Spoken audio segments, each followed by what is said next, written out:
Synthesis यानी simple से compound, compound से कॉम्प्लेक्स, कॉम्प्लेक्स से कंपाउंड, आपस में मिक्सअप करने का जो ये सिलसिला चल रहा है, आज हम इसके दूसरे पार्ट के ऊपर हैं।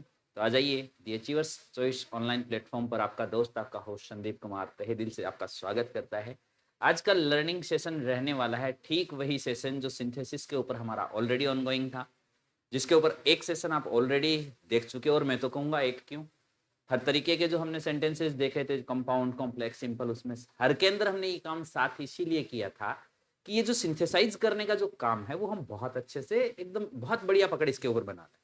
बिकॉज जो बात ये टॉपिक्स स्टार्ट करने से पहले मैंने कही थी, अब हम ग्रामर के अंतिम पड़ाव पर हैं। अगेन मैं वो बात रिवाइज करूंगा कि साथियों, ये टॉपिक्स आपकी न केवल ग्रामेटिकल स्किल्स को, आपके +2 की स्कोरिंग को, इनको मैनेज करने के लिए इंपॉर्टेंट है, बल्कि if you want to be improved in composition skill also, then all these topics will help you. सारे आपकी बहुत मदद करने वाले। चलिए सिंथेसिस के सेकंड पार्ट पर बढ़े। तो वही काम एक नजर आपको पता है कि हाँ, सिंपल सेंटेंस बनाने के लिए क्या करेंगे, कंपाउंड के लिए कौन कौन से कंजंक्शन होते हैं और कॉम्प्लेक्स के लिए कौन कौन से। पॉज करके एक दफा रिवाइज कर लीजिएगा, आज यहाँ ज्यादा नहीं रुकेंगे, बार बार आप इसके ऊपर काम कर चुके हो, लेकिन सेशन स्टार्ट करने से पहले एक रिमाइंड, एक फोकस यहाँ बनता है। और फिर आ जाइए जी, Abdul is a nice person, Rahman is a nice person. Simple sentence pause करके अपना बना लीजिए और आंसर चेक कर लीजिए। सिंपल यदि मुझे कहना है तो मैं कह दूंगा कि बिसाइड्स अब्दुल, बिसाइड्स अब्दुल, अब्दुल के अलावा Rahman is a nice person.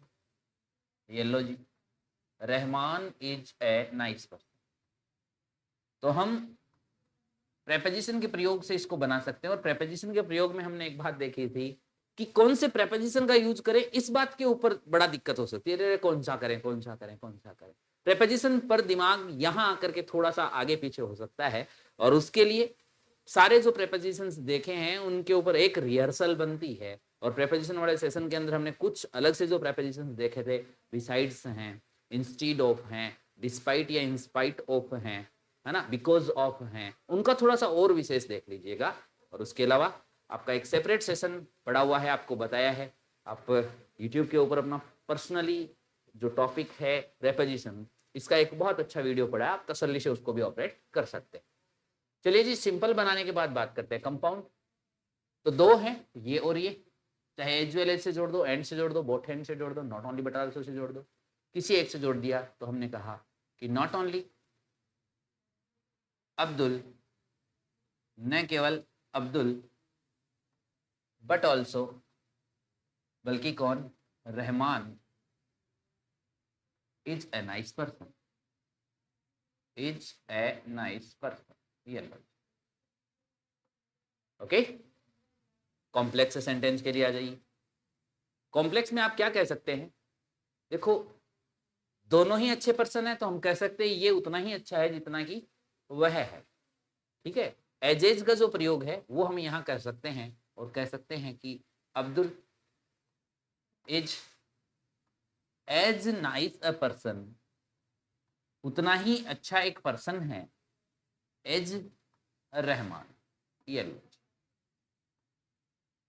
कि अब्दुल उतना ही अच्छा एक इंसान है जितना कि रहमान है। ओके, तो तीनों सेंटेंस आपने बनाए, इसी तरह से तीनों इंच के बना लीजिए। T is not good for health, coffee is not good for health. Complex इसका नहीं बनाना है, सिंपल सेंटेंस और कंपाउंड सेंटेंस आप देख रहे हैं, नॉट का प्रयोग है दोनों में।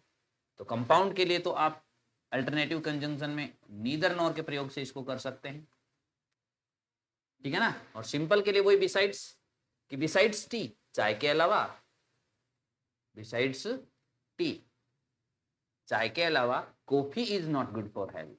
ये लो जी, coffee is not good for health. कोई दिक्कत, चल गया वाक्य आराम से। ये लो, और कंपाउंड बनाओ तो नीदर नॉर में हम क्या कहेंगे कि नीदर टी, देखो सेंस नहीं बदलना चाहिए, चाहे आप वाक्य सिंपल बना रहे हो और चाहे कॉम्प्लेक्स बना रहे हो, चाहे कंपाउंड बना रहे हो, दोनों ही वाक्य में आप देखो, दोनों ही चीजों को स्वास्थ्य के लिए हानिकारक बताया गया है कि neither T nor coffee, coffee तक आगे, is good for health. Okay, good for health. ये ओके, बढ़ते हैं थर्ड पर. Devansh is a well educated person, he could not find a job. दोनों में संबंध देखो कैसा है कि अच्छा एजुकेटेड है, जॉब नहीं पा सका. ये तो अपोजिट बातें हो गई. अपोजिट बातों के लिए आपके पास सिंपल सेंटेंस के अंदर प्रेपोजिशंस हैं, इन स्पाइट ऑफ या डिस्पाइट.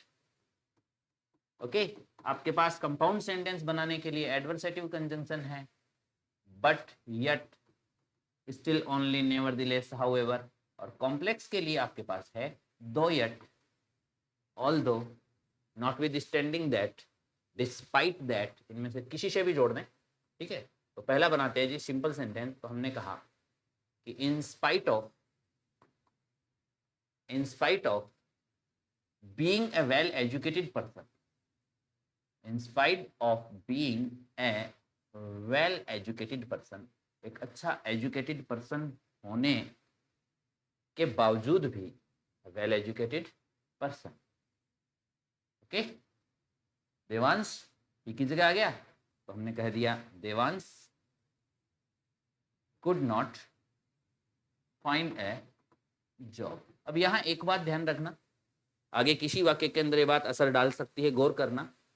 हमने इन स्पाइट ऑफ के आगे सीधा इसकी नाउन फॉर्म बदल दी, दिव्यांश को आगे ले आए. इसका मतलब ये जो पूरी बात है ना, ये दिव्यांश पर ही लागू है, देवांश पर भी लागू है. जो भी वाक्य का अपना सब्जेक्ट है, इसी के ऊपर लागू बात थी कि in spite of being a well educated person, Devansh could not. इसका मतलब कौन है वेल एजुकेटेड? देवांश. ठीक है, ये बात आगे किसी न किसी वाक्य में डेफिनेटली वापसी में रिवाइज करूंगा. गौर कीजिएगा कि ये वाक्य के स्ट्रक्चर को कहां फॉल्ट कर सकती है यदि हमने इस बात पर गौर नहीं रखा तो. और क्या बात गौर रखनी है, एक वाक्य आने दो फिर देखते हैं. कंपाउंड बनाए, कंपाउंड तो सर सीधा ही हो गया ना. Devansh could not find a good job. नहीं नहीं नहीं, पहले वो वाला रखना होगा, आगे वाली बात है अपोजिट में, तो है ना. तो हम वही कहेंगे कि Devansh is a well educated person, but, लेकिन, he could not find a good job. Compound sentence. और देन आता आपका complex. Although Devansh was a well educated person, although के साथ ऑल्दो है ना, तो कोमा, दो के साथ yet, और he could not find a good job. Okay, आप देखो नॉट विद स्टैंडिंग दैट का प्रयोग यहां क्या कर सकते हैं, इसके बावजूद भी कि वह एक अच्छा एजुकेटेड पर्सन है. जुड़ेगा कहां वो देखना. नॉट विद स्टैंडिंग दैट कहता है इसके बावजूद भी कि वह एक अच्छा एजुकेटेड पर्सन है, तो उसमें ये वाक्य पहला आ जाएगा यदि नॉट विद स्टैंडिंग दैट से जोड़ते हैं कि Devansh could not find a job, not with standing that he is a well educated person. Okay, तो साथ में वो डिस्कस करते चले. हम ऑल्दो दो यट ही हर बार बनाते चल रहे हैं, उनका भी प्रयोग साथ होता जाए, ठीक रहे. आई कुक्ड राइस, आई कुक्ड पायसेम. मैंने चावल बनाए और मैंने पायसेम खीर बनाई. ओके, कितने तरीकों से सिंपल हो सकता है. मैं कह सकता हूं कि आफ्टर कुकिंग राइस, राइस बनाने के बाद, आई कुक्ड पायसेम. ओके, चावल बनाने के बाद मैंने पायसेम बनाई. मैं बिना किसी प्रेपोजिशन के सीधा भी कह सकता हूं क्या कि कुकिंग राइस, चावल बना करके, आई कुक्ड पायसेम. ये लो जी. ओके, तो ये प्रयोग भी हम सिंपल सेंटेंस बनाने के लिए कर सकते हैं. क्या मैं इसका कोई और तरीका बना सकता हूं? देखो, के अलावा मैं कह सकता हूं कि बिसाइड्स राइस, चावल के अलावा, I cooked payasam. Okay, number 2, compound not only but also. दो चीजें बनाई है, क्यूमुलेटिव कंजंक्शन किसी से जोड़ दो. तो हमने कह दिया जी not only but also, as well as, and, both and, किसी का भी जोड़ दिया. और हमने कह दिया आई कुक्ड, मैंने बनाया both राइस एंड पायसेन। ये लो जी, complete.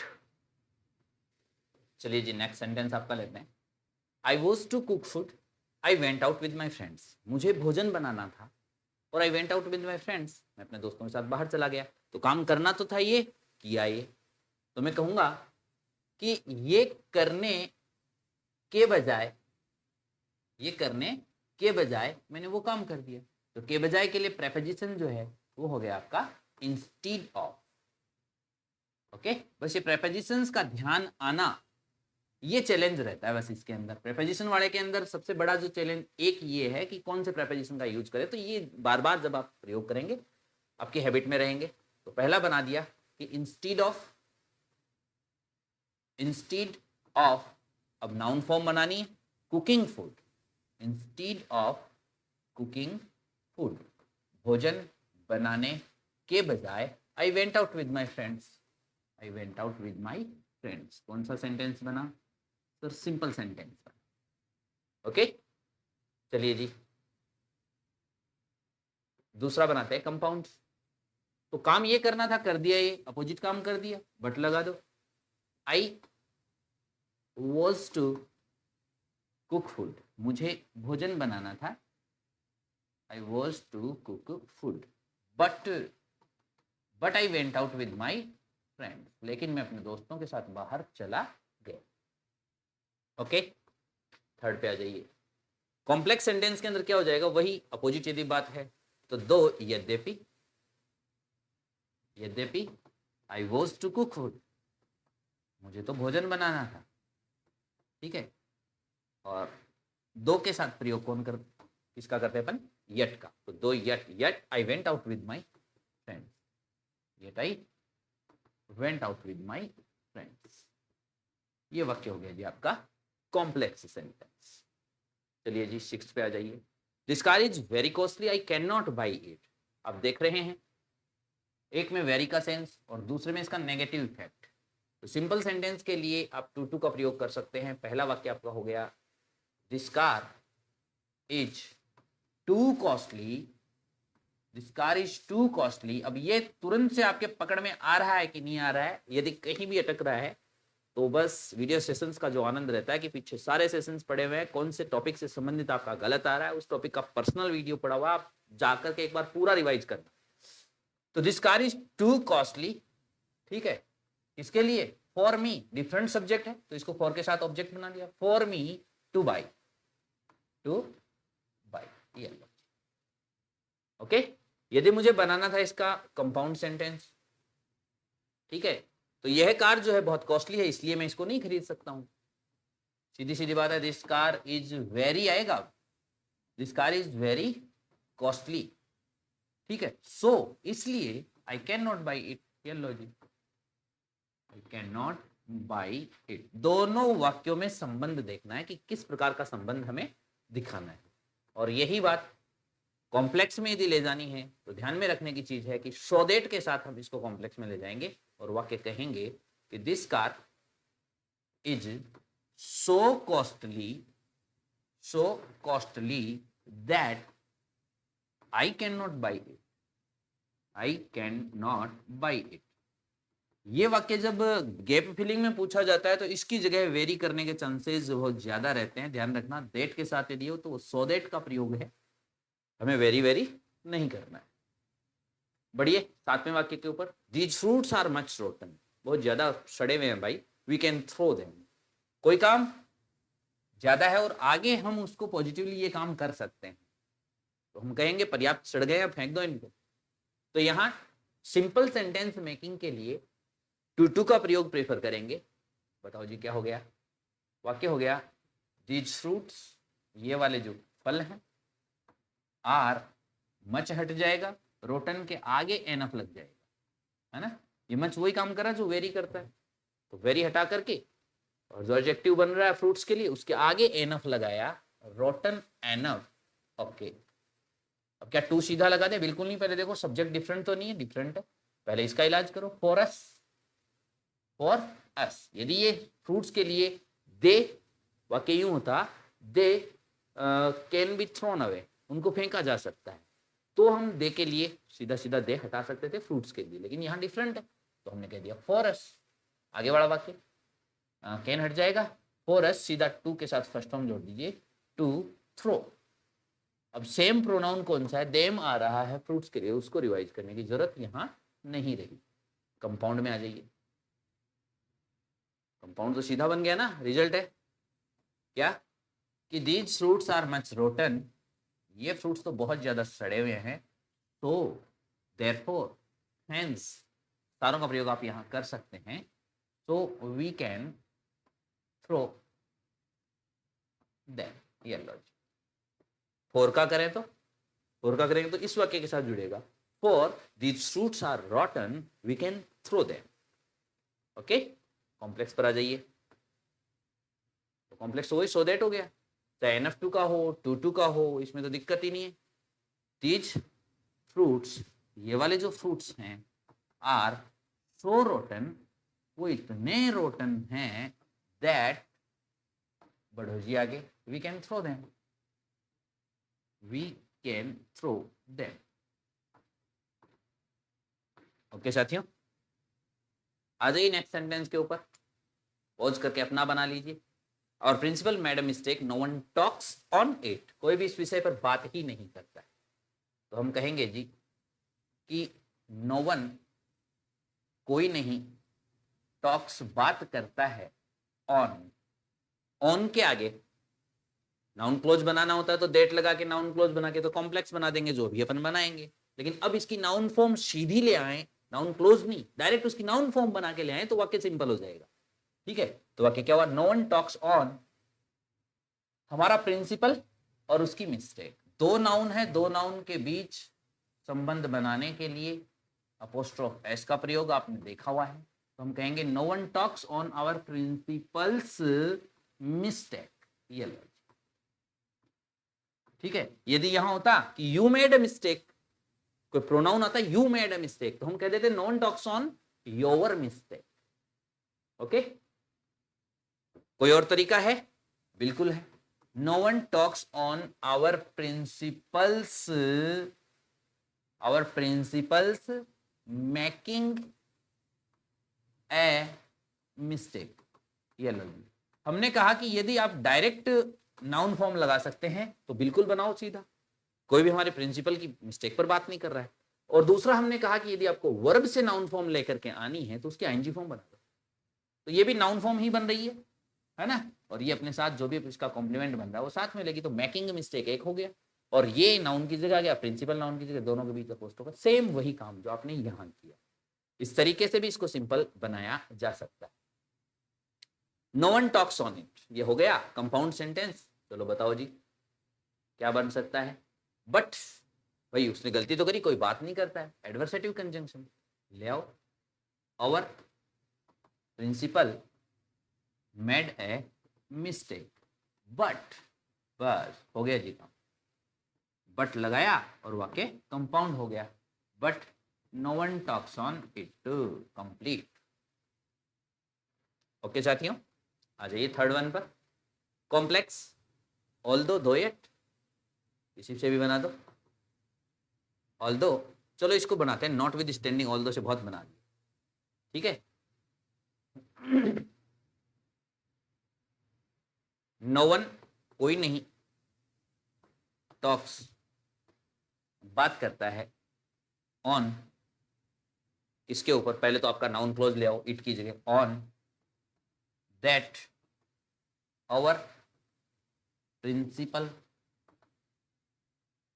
That our principal made a mistake, पहला मेड ए मिस्टेक, यहां आपने डेट के साथ जोड़ करके इसे एक क्लॉज बनाया, और इस क्लॉज को ऑन के आगे नाउन की जगह होती है, आपने डायरेक्ट इसकी नाउन फॉर्म नहीं बनाई है, नाउन फॉर्म बनाते सिंपल हो जाता, आपने क्लोज बना दिया, तो नाउन क्लोज कॉम्प्लेक्स सेंटेंस हो गया, ठीक है। दूसरा, नो वन टॉक्स, कोई नहीं बात करता है, ऑन आवर प्रिंसिपल्स मिस्टेक, हालांकि ये काम पूरा हो गया है, नॉटविथस्टैंडिंग दैट, ये एक साथ जुड़ा हुआ रहेगा सारा ही, नॉटविथस्टैंडिंग दैट ही, उसने, मैड, ये लो जी फिर से फाइनाइट वर्ब, और मिस्टेक क्योंकि हम पहले लिख चुके हैं प्रोनाउन लगा दिया, notwithstanding that he mad it, इसके बावजूद भी कि उसने की है गलती, कोई उसकी गलती पर बात ही नहीं करता। ओके, और दो ईयर तो सिंपल है ही, though our principal made a mistake yet no one talks on it. चलिए जी आ जाइए नेक्स्ट के ऊपर, रीच होम टाइमली, भैया टाइमली पहुंचना घर पर, your father will chide you. Okay, पहला, ठीक है, योर फादर, आपके पिताजी देखना अच्छे तरीके से इसको घुमाओ, क्या कुछ रह सकता है इस वाक्य में, कि आपके पिताजी जो हैं विल चाइड यू, आपको डांटेंगे। क्यों डांटेंगे भाई? ऑन, इस बात के ऊपर, कौन सी बात के ऊपर? मैंने एक बात कही थी स्टार्टिंग के अंदर, हमने देखो यहाँ एक बात की थी कि इस बात को आप ध्यान में रखना, मैं वो लेकर के आऊंगा एक बार वाक्य, अब उसकी जरूरत पड़ेगी जी। यहाँ पे कौन सा वाक्य रह गया था?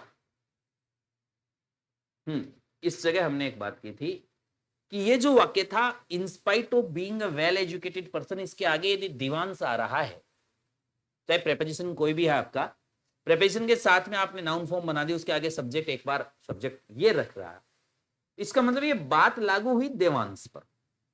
हमने कहा था कि ये वाक्य थोड़ा घुमा सकता है कहीं, इसलिए इस बात को ध्यान रखना। यदि हमारी सीधी सीधी यूं बनाने की आदत पड़ गई तो कहां मिस्टेक हो सकती है देखना थोड़ा सा, ठीक है, कि ये सारी बात देवांश पर लागू हुई। अब मैं चलो जनरली अपना वाक्य बनाता हूं जी, this one, your father will chide you, आपके पिताजी आपको डांटेंगे, इस बात पर, ऑन रीचिंग होम टाइमली ना, टाइमली नहीं, उसको भी चेंज करना पड़ेगा, टाइमली का हमने कह दिया लेट, तब ये अर्थ सेट होगा। पहली बात, हमने फ्रेज बना दिया इस प्रेपोजिशन के साथ, ऑन रीचिंग होम लेट। देखना क्या गलती हो गई है, हाँ सर बन गया, ओके, गलती क्या हो गई, अभी गलती भी हो गई क्या, देखना क्या गलती हो गई है। यदि हमने इस ऑन के साथ ये नाउन फॉर्म तो बना दी, लेकिन ये किसका लेट पहुंचना है, यदि आपने इसको मेंशन नहीं किया तो आपका सब्जेक्ट का लेट पहुंचना हो जाएगा। इसका मतलब ये बन रहा है कि your father will chide you on reaching home late, late पहुंचने पर तुम्हारे पिताजी तुमको, यानी यहां लेट कौन पहुंच रहा है, यहां लेट पिताजी पहुंच रहे हैं, तो यहां पर यू का लेट पहुंचना दिखाने के लिए मुझे यहां इस जगह अप्लाई करना होगा on your reaching home late, you का noun form, you pronoun, pronoun के आगे noun, your, on your reaching home late, तुम्हारे लेट घर पहुंचने पर तुम्हारे पिताजी डांटेंगे। पहला वाक्य। आ जाइए जी सेकंड सेंटेंस, क्या हो गया, reach home timely, your father will chide you, सीधा सीधा हो गया भैया, रीच होम टाइमली, आप और लगा दीजिए, आप एल्स लगा दीजिए, आप अदरवाइज लगा दीजिए, ठीक है, और आप ये भी लगा दीजिए कि आइदर रीच होम टाइमली, और आगे वाला क्लोज हो जाएगा, your father will chide you, वरना आपके पिताजी आपको डांटेंगे। और थर्ड सेंटेंस हो गया जी आपका, अगेन वही इफ कंडीशन से जोड़ सकते हैं कि इफ यू, देखना वापस क्या चेंज करना पड़ेगा और क्यों करना पड़ेगा, पहले मैं सिंपल बना रहा हूं, if you reach home timely, यदि तुम टाइमली पहुंचोगे तब तो क्या होगा, तब तो पिताजी नहीं डांटेंगे, तो हम ये कहेंगे if you reach home timely your father will not, यहां पर नॉट जोड़ देंगे तो भी तो अर्थ सेम जुड़ रहा है, विल नॉट चाइड यू, और या फिर मैं इसको यूं बना दूं कि if you do not reach, यदि तुम नहीं पहुंचोगे होम टाइमली, या तो इसमें नोट जोड़ दो, यदि तुम टाइमली घर पर नहीं पहुंचोगे तो क्या होगा, your father will chide you, तुम्हारे पिताजी तुमको डांटेंगे। दोनों में से एक साइड नोट रखना होगा, तब जाके सेंस जुड़ेगा। और आप यहां देख रहे हैं इफ के साथ नॉट, सर अनलेस बना दिया क्या इसी को? बहुत बढ़िया बात। क्या कह दोगे फिर हम कह देंगे जी कि unless you reach home timely, यदि नहीं तुम घर पहुंचोगे टाइमली तो क्या हो जाएगा? तो साहब योर फादर, आपके पिताजी, विल साइड यू। ओके, अर्थ भी साथ में करके देखना, हर तरीके से मर्जी है वैसे जोड़ दो। यदि कॉम्प्लेक्स बनाने के लिए कहा जाए, आपका अर्थ सेट होना चाहिए। ये लो जी, सिंथेसाइज कर दिया आपने सेंटेंस को कॉम्प्लेक्स के अंदर। और आज का last sentence, gate the first rank, I will give you a laptop. First rank लेकर के आओ, मैं तुमको एक लैपटॉप दूंगा। आओ जी, पहला, आई will give you a laptop. मैं यहां एक गलती करूंगा और आप गलती पकड़ोगे, पकड़ पाते हो कि नहीं पाते हो पहले ही आगाह कर देता हूं, just be aware. I will give you a laptop, मैं आपको एक लैपटॉप दूंगा। इस बात के ऊपर, on getting the first rank, on getting the first rank. Purity के एकदम उम्दा लेवल के साथ हम बात कर रहे हैं, ठीक है? बताओ जी क्या एरर हो गई है? सर ये तो वही बात होगी जो हमने अभी अभी की थी। On getting the first rank यदि हमने डायरेक्टली लिखा तो ये बात तो सब्जेक्ट पर लागू हो गई कि यदि मैं फर्स्ट रैंक ले आऊंगा ना तो तुमको एक लैपटॉप दूंगा। भाई बात तो ये नहीं है, तुमको लैपटॉप दूंगा यदि तुम लेकर के आओगे तो। ये कह रहा है कि गेट द फर्स्ट रैंक, लेकर के आओ तो तुम्हारी फर्स्ट रैंक। ऑन, वही बात, तुम फर्स्ट रैंक लेकर के आओगे तो on your getting the first rank, सीधा बना दे यहां योर का प्रयोग करके, या सीधा ऑन योर फर्स्ट रैंक। अब डायरेक्ट भी तो कर सकते हो, है ना? ऑन योर फर्स्ट रैंक, ये लो, ये फर्स्ट रैंक डायरेक्ट भी तो नाउन बन रहा है। दोनों तरीके से सही है। पहला आपका वाक्य बना सिंपल कंपाउंड सेंटेंस। क्या बना सकते हो? एंड जोड़ दो,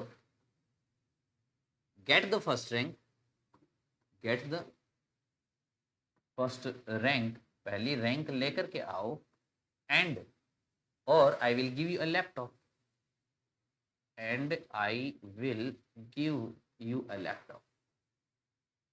ये लो, एंड से वाक्य क्या हो गया? कंपाउंड हो गया। और कॉम्प्लेक्स के लिए वही इफ कंडीशन, इफ, यदि, यू गेट, इफ वाले में ध्यान रखना, इफ कंडीशन के ऊपर अलग से आपका सेपरेटली काम किया हुआ। इफ के साथ प्रेजेंट सिंपल V1 वाला, है ना? दूसरी तरफ विल, शैल, कैन। तो if you get the first rank, यदि तुम फर्स्ट रैंक लेकर के आओगे, if you get the first rank, यदि तुम फर्स्ट रैंक लेकर के आओगे, I will give you a laptop. ये लो जी, I will give you a laptop. ये लो, इस तरीके से हमने इसी वाक्य को क्या बना दिया? कंपाउंड से कॉम्प्लेक्स, सिंपल से कॉम्प्लेक्स। अब आपको कोई देकर के कैसा भी मिक्सअप करवाया जाए, सेंटेंस यूं ही सिंथेसाइज होते रहेंगे और हमारा टॉपिक जो है अच्छी तरीके से हमारे पकड़ में आने लगेगा। सिंथेसिस की आई जस्ट वांट की लगभग आपकी प्रैक्टिस हो रही है अच्छे से। अगेन आई वांट कि आपको एक आधी एक्सरसाइज हम और अब मिक्सअप सीधा ये दिया और कहा जाए वो बनाओ, दो सिंपल दे करके नहीं, डायरेक्टली सीधी सीधी एक एक्सरसाइज लेंगे, अप टू 15 सेंटेंस लेंगे। ये भी एक दिया जाएगा, कहा जाएगा एक कंपाउंड बनाओ, इसका वो बनाओ, इसका वो बनाओ। अभी तक हमने जो देखे हैं एक प्रकार के वाक्यों को कैसे कैसे जोड़ा जा सकता है, हर तरीके से देखा। तो जुड़े रहिएगा, ठीक है? इस एक्सरसाइज के कंप्लीट फॉर्मेट के लिए you can order your book, your copy for +2 RBSE. Just I will say that to score full on full 100 on 100 की स्कोरिंग के लिए डेडिकेट हो जाइए और बिल्कुल जुड़ जाइए एक जिद के साथ कि yes we will do. How to do just tell us, कैसे करना है वो आप हमें बताते जाइए और बस वी विल डू इट, उस थीम के साथ जुड़ते हैं और चलते हैं, बढ़ते हैं आगे। मिलते हैं अगले सेशन में। अभी के लिए tata bye bye, see you, जय हिंद, जय भारत।